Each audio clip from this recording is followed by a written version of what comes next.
अहिले नेपालमा एकदमै चर्चामा भएको विषय हो यो एमसीसी। तर यो एमसीसी के हो, यसमा किन विवाद भइरहेको छ भन्ने कुराहरू धेरैजना मानिसहरूलाई थाहा नभएको अथवा कन्फ्युज भइरहेको देखियो। त्यसैले मैले एकदमै सरल भाषामा, सबैले बुझ्ने भाषामा यो एमसीसी के हो, यसका पाटाहरू के छन् भन्ने कुराहरू प्रमाण सहित यो एउटा भिडियो बनाएको छु। सुरु गरौँ। के हो त यो एमसीसी? मिलेनियम च्यालेन्ज कर्पोरेसन अथवा एमसीसी संयुक्त राज्य अमेरिका युनाइटेड स्टेट्सको विदेशी सहायता एजेन्सी हो, जसले विश्वव्यापी गरिबीको विरुद्ध लड्न नेतृत्व गर्न मद्दत गर्दछ। एमसीसीले विकासोन्मुख देशहरूसँग साझेदारी बनाउँछ जो सुशासन, आर्थिक स्वतन्त्रता र आफ्ना नागरिकहरूमा लगानी गर्न प्रतिबद्ध छन्। मैले यो एमसीसी को अफिसियल वेबसाइटबाट ट्रान्सलेट गरेको टेक्स्ट हो। यो एमसीसीले के गर्छ, उसले एउटा थ्रेसहोल्ड अथवा मापदण्ड बनाएको हुन्छ र त्यो मापदण्ड पूरा गरेका विभिन्न देशहरू, जुन गरिब अथवा विकासोन्मुख देशहरू छन्, त्यहाँ फन्ड दिने गर्छ ती राष्ट्रहरूलाई विकास गर्नको लागि उसले छुट्याएको प्रोजेक्टहरूमा।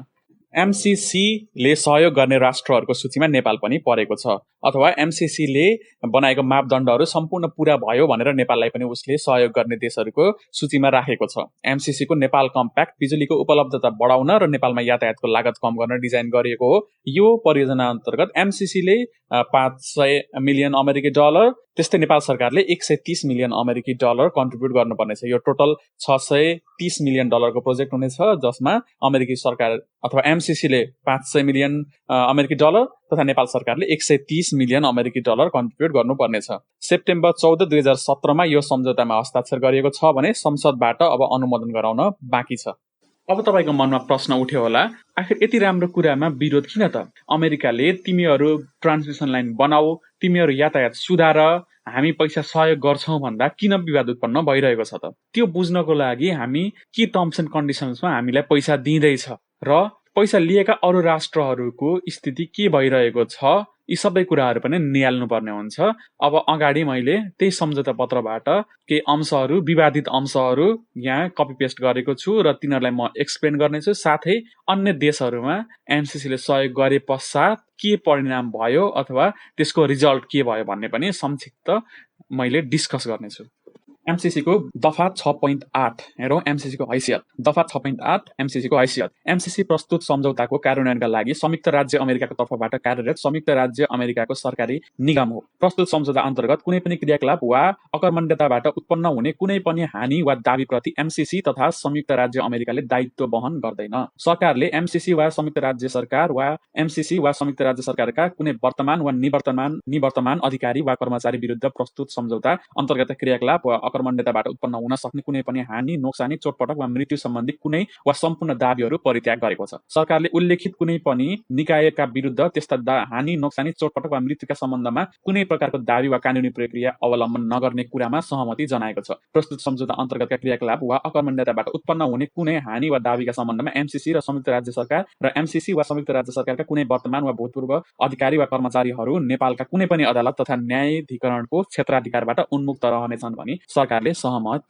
सहमत भएको छ। अब यो बुदामा के भनिएको छ भन्दा, एमसीसी का कर्मचारीहरू अथवा युनाइटेड स्टेट्सबाट एमसीसी का लागि खटिएका कुनै पनि वर्तमान तथा निवर्तमान पहिलाका कर्मचारीहरू पनि नेपालको न्यायिक सिस्टम अथवा अदालतबाट उनीहरू उन्मुक्त रहनेछन्। उनीहरूलाई कुनै पनि किसिमको कानुन लाग्ने छैन। क्लियरसँग यो सम्झौतामा, यो बुदामा भनिएको छ। हानि, नोक्सानी, चोटपटक वा मृत्यु सम्बन्धी वा कुनै वा सम्पूर्ण दाबीहरू परित्याग गरेको छ। केही कुरामा पनि अब केस लगाउन अथवा न्यायिक प्रणालीमा उनीहरूलाई लैजान सकिने छैन भनेर सम्झौता भएको छ। यसले के दिएको छ, नेपालको न्यायिक सिस्टम भन्दा एक स्टेप माथि अमेरिकाका अथवा एमसीसी का कर्मचारीहरूलाई त्यो इम्युनिटी दिएको छ यो बुदाले।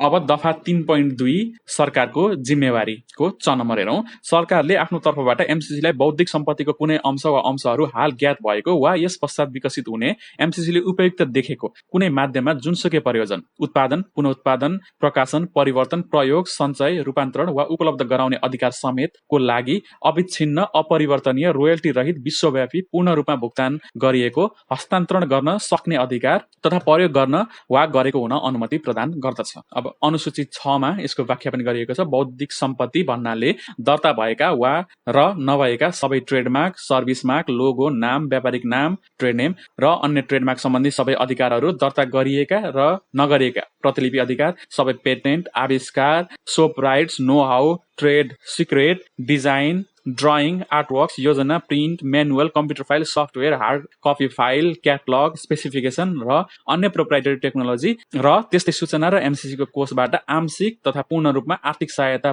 पाएका उल्लेखित कुनै अधिकारको दर्ता र दर्ताको लागि दिएको निवेदन सम्झनु पर्दछ।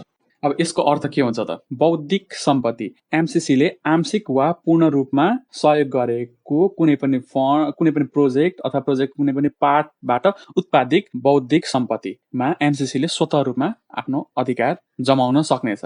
आफूले प्रयोग गर्ने मात्र होइन कि त्यसलाई हस्तान्तरण अथवा थर्ड पार्टीलाई ट्रान्सफर गर्न समेत पाउने हिसाबले उसले यो सम्झौता गरेको छ। अब यसमा आंशिक र पूर्ण रूपमा भनेको छ। आंशिक शब्दलाई फर्दर व्याख्या पनि गरिएको छैन। त्यसको अर्थ 1% पनि एमसीसी फन्डको पैसा प्रयोग भयो भने अब त्यो प्रोजेक्टबाट उत्पादन हुने सम्पूर्ण आविष्कार, सम्पूर्ण बौद्धिक सम्पत्ति सम्बन्धी सम्पूर्ण कुराहरूमा एमसीसीले अधिकार जमाउन सक्नेछ। मानिलिउँ एउटा विद्युतीय यातायात सम्बन्धी एउटा प्रोजेक्टमा एमसीसीले एमसीसीको फन्डबाट केही पैसा पर्यो भने अब भोलि बिहान त्यो प्रोजेक्टले केही आविष्कार गर्यो अथवा त्यो प्रोजेक्टका योजनाहरू, त्यो प्रोजेक्टको म्यानुअलहरू, त्यो प्रोजेक्टको सफ्टवेयर सबै कुराहरूमा एमसीसीले आफ्नो दाबी गर्न सक्ने भयो र त्यसलाई उसले रोयल्टी फ्री रूपमा युज गर्न अथवा ट्रान्सफर गर्न पनि सक्ने गर्यो। यसरी यो सम्झौतामा वर्डिङ गरिएको छ। धारा 5 अन्त्य निलम्बन समाप्त। धारा 5 दफा 5.1 अन्त्य निलम्बनको बुदा नम्बर क। एक पक्षले अर्को पक्षलाई 30 दिनको लिखित पूर्व सूचना दिई पूर्ण रूपमा बिना कुनै कारण यो सम्झौता अन्त्य गर्न सक्नेछ। एमसीसीले सरकारलाई 30 दिनको लिखित पूर्व सूचना दिई आंशिक रूपमा बिना कुनै कारण यो सम्झौता वा एमसीसी वित्तीय व्यवस्था अन्त्य गर्न सक्नेछ। अब यसको अर्थ के हो त? नेपाल सरकार अथवा एमसीसी दुवै पक्षमध्ये जसले पनि 30 दिनको पूर्व सूचना दिएर यो सम्झौतालाई बीचमै टर्मिनेट गर्न सक्नेछ। नेपाल सरकारको केसमा पूर्ण रूपमा टर्मिनेट गर्न सक्ने फेसिलिटी दिएको छ भने एमसीसीले पूर्ण रूपमा अथवा आंशिक रूपमा पनि बिना कुनै कारण यो सम्झौतालाई अन्त्य गर्न अथवा टर्मिनेट गर्न सक्नेछ। नेपाल सरकारले पूर्ण रूपमा मात्रै टर्मिनेट गर्नु पर्यो भने पूर्ण रूपमा गर्न सक्नेछ भने एमसीसीले पूर्ण रूपमा अथवा आंशिक रूपमा यसलाई टर्मिनेट गर्न सक्नेछ अथवा होल्ड गर्न सक्नेछ। अब यो दफा एमसीसी अथवा अमेरिकी सरकारले आफ्नो पोलिटिकल बार्गेनिङको लागि, पोलिटिकल एजेन्डाको लागि कुन कुन देशमा कसरी प्रयोग गर्यो त? त्यो हामी पछाडिको स्लाइडहरूमा डिस्कस गर्नेछौँ। दफा 5.5 कायम रहने। दफा 5.5 कायम रहने सरकारका यस दफा तथा दफा 2.7, 2.8, 3.2 च, 3.7, 3.8, 5.2, 5.3, 5.4 तथा 6.4 अन्तर्गतका जिम्मेवारीहरू प्रस्तुत सम्झौताको समाप्ति, निलम्बन वा अन्त्यपछि पनि लागू रहिरहनेछन्। तर दफा 2.8 का शर्तहरू प्रस्तुत सम्झौताको समाप्तिपछि 120 दिनसम्मका लागि मात्रै लागू हुनेछन्। यसको अर्थ के हो? यहाँ माथि प्रस्तुत भएका बुदाहरू यो प्रोजेक्ट अथवा यो एग्रिमेन्ट सकिसकेपछि अथवा रद्द भइसकेपछि पनि कायम रहिरहनेछन्। 2.8 का शर्तहरू 120 दिनसम्मका लागि, तर माथिका अन्य यहाँ उल्लेख भएका दफाहरू चाहिँ सधैँका लागि कायम रहिरहनेछन्। त्यहाँमध्येको 3.2 च हेरौँ, जुन अघि हामीले छलफल गरिसकेका छौँ बौद्धिक सम्पत्तिसम्म। अब यसले के स्थापित गरिदियो त? बौद्धिक सम्पत्ति एमसीसी को फन्ड प्रयोग भएका कुनै पनि कुराहरू पूर्ण रूपमा अथवा आंशिक रूपमा फन्ड प्रयोग भएका कुनै पनि कुराहरूले भविष्यमा उत्पादन गर्ने बौद्धिक सम्पत्तिमा पनि एमसीसी को निर्वाध अधिकार कायम रहनेछ। 3.2 च।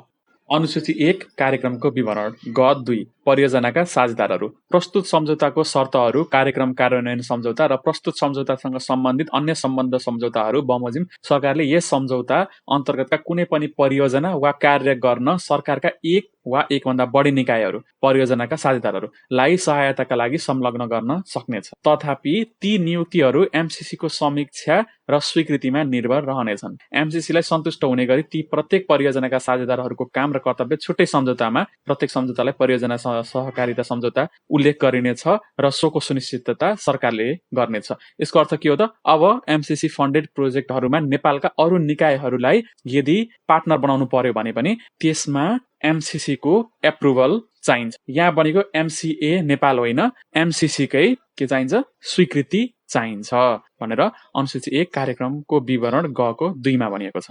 अनुसूची 5 लागू हुनका लागि अतिरिक्त पूर्व शर्तहरू। प्रस्तुत सम्झौताका शर्तहरूलाई कार्यान्वयनमा ल्याउन निम्नानुसारका थप पूर्व शर्तहरू अनिवार्य रूपमा पालना गरिएको हुनुपर्दछ। क सरकारले एमसीसीलाई सार र रूपमा चित्त बुझ्ने योजना तयार पारी पठाउनु पर्नेछ र त्यस्तो योजना पठाउँदा भारत सरकारले सो योजनाको समर्थन गरेको हुनुपर्नेछ। यस्तो योजनाले 1 नयाँ बुटवल अन्तरसीमा गोरखपुर प्रसारण लाइन निर्माणका लागि आवश्यक प्रमुख वित्तीय तथा प्राविधिक कार्ययोजना र 2 सोको परिचालनका लागि आवश्यक सिद्धान्त समेटेको हुनुपर्नेछ। अब यो प्रोजेक्टको यो पार्टमा के छ, बुटवल गोरखपुर प्रसारण लाइनको कुरा पनि छ। त्यसमा भारतको कन्सेन्ट खोजिनु एक हिसाबले स्वाभाविक हो, तर प्रोजेक्टको त्यो पार्टमा मात्रै होइन कि सम्पूर्ण प्रोजेक्टमै भारत सरकारको समर्थन हुनुपर्ने गरी यो सम्झौता बनाइएको छ।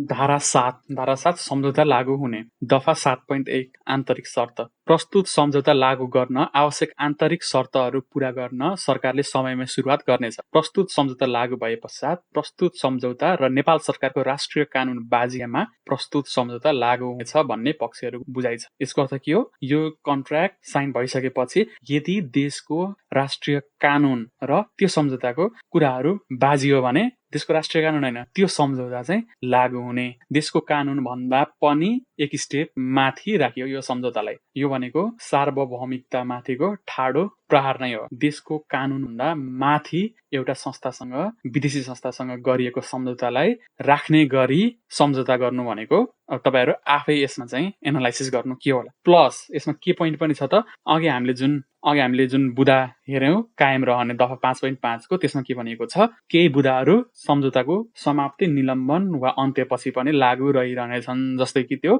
इन्टेलेक्चुअल प्रपर्टी अथवा बौद्धिक सम्पत्ति सम्बन्धी व्यवस्था। अब त्यो पनि कन्ट्र्याक्टकै एउटा पार्ट भयो। भोलि बिहान त्यो कुरा पनि यदि राष्ट्रिय कानूनसँग बाजियो भने त्यो माथि हुने भयो। किनकि त्यो पनि कन्ट्र्याक्टकै एउटा पार्ट हो, कन्ट्र्याक्ट टर्मिनेट भइसकेपछि पनि। त्यसैले अब सधैँभरिका लागि कुनै न कुनै कुरामा राष्ट्रिय कानून भन्दा यो सम्झौता माथि रहने। अर्को शब्दमा भन्नुपर्दा राष्ट्रिय सार्वभौमिकता, सुरक्षा र नीतिहरू विकास र सहयोगको नाममा बेचिनेछन् भने हुन्छ।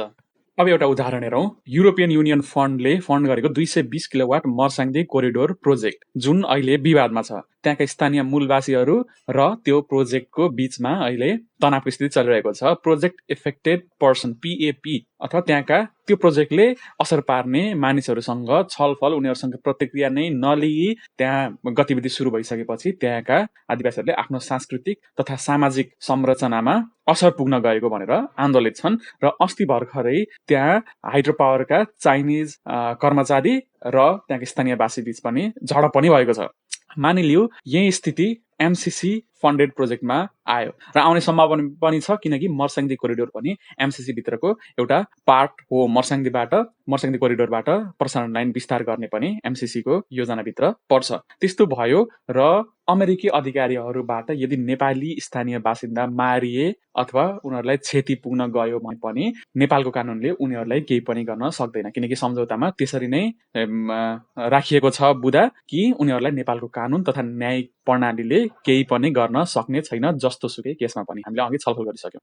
अब यो द न्यूयोर्क टाइम्समा प्रकाशित एउटा समाचार हेरौँ। Trump threatens to end American aid, we are watching those votes at the UN. All of these nations that take our money and then they vote against us at the Security Council, or they vote against us potentially in the Assembly. They take hundreds of millions and even billions of dollars and then they vote against us, Mr. Trump said. Well, we are watching those votes, he added. Let them vote against us. We will save a lot. We don't care.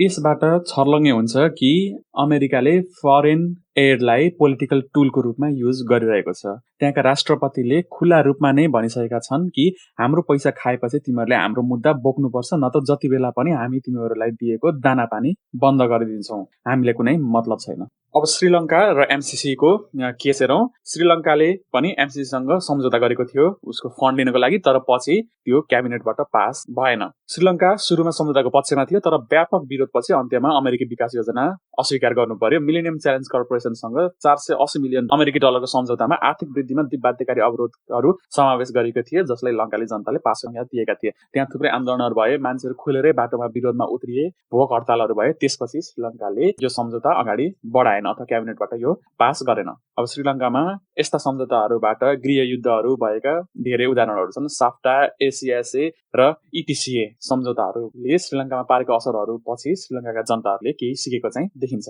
युएनका former permanent representative पालिथा कोहनले पनि MCC एउटा political औजार हो अथवा यो एउटा political tool हो युएसको भनेर खुला रूपमा नै भन्दै आउनु भइरहेको छ। उहाँ मात्रै होइन, विभिन्न देशका विभिन्न स्कलरहरूले एमसीसी को नियति र यो के हो त, यो वास्तवमा एउटा डेभलपमेन्ट टुल हो कि पोलिटिकल टुल हो भनेर खुला रूपमा नै प्रश्न उठाउँदै आइरहनु भएको छ, प्रमाण सहित। तर अचम्मको कुरा के छ भन्दा हाम्रो देशका अस्ति भर्खरसम्म गाउँमा आँप चोर्दै हिँड्ने मन्त्रीहरू चाहिँ यो एमसीसी जसरी पनि पास गर्नुपर्छ, यसमा बहस नै हुनु हुँदैन, यो यसको विरोध गर्नेहरू अथवा प्रश्न उठाउनेहरू मूर्ख हुन्, अज्ञानी हुन् भन्दै उफ्रिरहनु भएको छ। अब तान्जानियाको हेरौँ। मार्च 2016 मा एमसीसीले तान्जानिया सरकारसँगको सम्झौता रद्द गर्यो। निलम्बनको मुख्य कारण भनेको तान्जानियाको मार्चमा जान्जिबारमा पुनः चुनाव गर्ने निर्णय हो, जुन एमसीसीले समावेशी वा प्रतिनिधिमूलक नभएको भनेर वर्णन गरेको छ। तान्जानियाको निर्वाचन गर्ने डिसिजन उलाई चित्त बुझेन भनेर एमसीसीले दिँदै आएको सहयोग रद्द गर्यो। अब यो राजनीतिक टुल नभएर के हो त? अब एमसीसी र यो मादागास्करको हेरौँ। ठूला खेती परियोजनाहरूका लागि कोरियाली कम्पनी डेउ लजिस्टिकलाई 13 लाख हेक्टर जमिन अनुदान प्रदान गरेको छ एमसीसीले, र भारतीय कम्पनी वरुणसँग अर्को सम्झौतामा कुरा गर्दैछ। हामी यो सम्झौतामा के उल्लेख छ? एमसीसीले स्वतन्त्र रूपमा थर्ड पार्टीसँग सम्झौता गर्न सक्नेछ। यसमा के गरियो? कोरियन कम्पनी डेउ लजिस्टिकलाई 13 लाख हेक्टर जमिन अनुदान प्रदान गरियो 49 वर्षको लागि, र यो सम्झौतामा ती जमिनहरू पनि समावेश थिए जहाँ एमसीसीद्वारा अनुदान प्राप्त कार्यक्रम मार्फत प्रमाणपत्रहरू बाँडफाँड भइसकेका थिए। जस्तो ल्यान्ड टाइटल को प्रमाणपत्र दिइसकेका त्यहाँका बासिन्दाहरूलाई जमिनको टाइटल दिइसकेका जमिनहरू पनि फेरि कसलाई दियो त? कोरियन कम्पनीलाई अनुदानमा। यसले गर्दा 2009 मा मादागास्करमा सैन्य कु भयो, जसको प्रमुख कारण भनेको डेउ लजिस्टिक्ससँगको राष्ट्रघाती सम्झौता मानिएको छ। 2009 मै एमसीसीले सहयोग सम्झौता रद्द गर्यो। अब एमसीसी र मालीको यो हेरौँ। यो अब मालीमा एमसीसीले गरेका गतिविधिहरूले पनि उसले के गर्न खोज्दैछ त भन्ने कुरा प्रष्ट हुन्छ। एमसीसी माली जोनभित्र अहिले सिँचाइ नभएका जग्गाहरूमा एमसीसीले सिँचाइ गर्ने र ती जग्गाहरू त्यहीका स्थानीय बासिन्दाहरूलाई बेच्ने एउटा प्रोजेक्ट बनाइयो। सुरुमा 5 हेक्टर जमिन बेच्ने, त्यसपछि 10 हेक्टर, त्यसपछि 30 हेक्टरका प्लटहरू बनाएर त्यहाँका किसानहरूलाई नै बेच्ने, र यदि उनीहरूले लिन चाहेनन् भने 2 हेक्टर मुआब्जा उनीहरूलाई दिने। कस्तो क्षेत्र सिलेक्ट भयो? जहाँ किसानहरूले पशुपालन गर्दै आइरहेका थिए। पशुपालन गर्दै आइरहेको ठाउँमा अब खेती योग्य जमिन बनाउने, हामी सिँचाइ गर्छौँ, तिमीहरूले किन भन्ने हिसाबले चाहिँ ल्याइयो। केही किसानहरूले ऋण लिएर 5 हेक्टर जमिन चाहिँ किन्न सफल भयो भने दोस्रो चरण र तेस्रो चरणमा जुन बेचिएका जमिनहरू अब उनीहरूले किन्न सक्ने कुरा पनि भएन, जसले गर्दा त्यहाँका स्थानीय किसानहरू विस्थापित भएर विदेशी तथा बाहिरका किसानहरू अथवा बाहिरका कम्पनीहरू आएर त्यो जग्गा किन्न थाले। यसले त्यहाँभित्र थुप्रै विरोधहरू पनि भयो। एमसीसीले आधिकारिक रूपमा अगस्त 2, 2012 मा कम्प्याक्ट टर्मिनेट गर्यो। मालावी एमसीसीले फन्ड गर्ने अर्को राष्ट्र हो मालावी। त्यहाँ सन् 2011 मा एमसीसीले के गरेको थियो?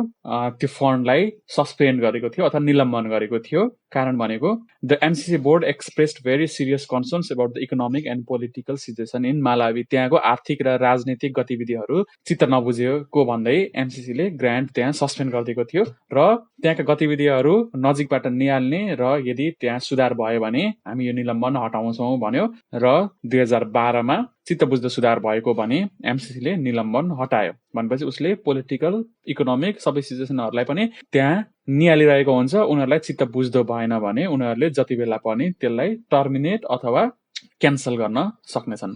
घानाको सरकारी विद्युत कम्पनी इसिजीले फिलिपिन्सको बिजुली कम्पनी मेराल्कोको नेतृत्वमा रहेको कर्टेसियम Ghana power distribution service PDS लाई सञ्चालन गर्न दिने सम्झौता रद्द गरी आफै सञ्चालन गर्ने निर्णय गरेपछि एमसीसीले $19 करोड सहयोग बन्द गरिदियो। त्यहाँको विद्युत कम्पनी, घानाको सरकारी विद्युत कम्पनी इसिजीले PDS सँगको सम्झौता रद्द गर्यो। त्यसपछि के गर्यो? अमेरिकाले घानालाई दिने सहयोग पनि बन्द गरिदियो। कोसोभो अमेरिकाले अथवा एमसीसीले अनुदान दिने अर्को राष्ट्र हो कोसोभो। कोसोभोले सर्बियामा उत्पादित सामानहरूमा ट्यारिफ अथवा कर लगाउने निर्णय गर्यो। सर्बियामा उत्पादित सामानहरू आयात गर्दा ट्यारिफ लगाउने निर्णय गर्यो। उक्त निर्णय अमेरिका सरकारलाई चित्त बुझेन, किनकि सर्बिया अमेरिकी सरकारको फरेन पोलिसीको लागि एकदमै इम्पोर्टेन्ट राष्ट्र हो। उसले कोसोभोलाई त्यो ट्यारिफ हटाउन भन्यो। उक्त ट्यारिफ हटाउन अस्वीकार गरेकाले संयुक्त राज्य अमेरिकाले कोसोभोका लागि करिब 5 करोड अमेरिकी डलरको आर्थिक सहयोग निलम्बन गरेको छ र एमसीसीले ट्यारिफ हट्यो भने पैसा दिने वक्तव्य नि। अब यो भन्दा क्लियर अरु एक्जाम्पल के हुन्छ, पोलिटिकल मोटिभको लागि आफ्नो एजेन्डा पूरा गर्नको लागि उसले पैसा प्रयोग गरेर देशहरूलाई कसरी म्यानिपुलेट गरिरहेको छ। कोसोभोले आफूले गरेको निर्णय, तिमीहरू आफूले गरेको निर्णय फिर्ता लिग नत्र हामी पैसा बन्द गरिदिन्छौँ भनेर इन्टिमिडेट गर्यो। यसको व्यापक रूपमा अन्तर्राष्ट्रिय स्तरमै विरोध पनि भयो। श्रीलङ्काली जनताहरू बेलैमा सजग भए, सतर्क भए र आवाज उठाए, जसले गर्दा श्रीलङ्काभित्र यो एमसीसी सम्झौता पास हुन पाएन। अब हामी नेपालीहरू पनि आवाज उठाउने बेला आइसकेको छ, सतर्क हुने बेला आइसकेको छ। केही सीमित नेताहरूको दास मानसिकता तथा स्वार्थका लागि देशको कानून तथा स्वाभिमान माथि खेलवाड गर्न हामी छुट दिनु हुँदैन। कृपया यो भिडियो धेरै भन्दा धेरै मानिसहरूमा पुर्याउनु होला, ताकि सबैजनालाई थाहा होस् के कुरामा सम्झौता हुँदैछ भनेर। धन्यवाद।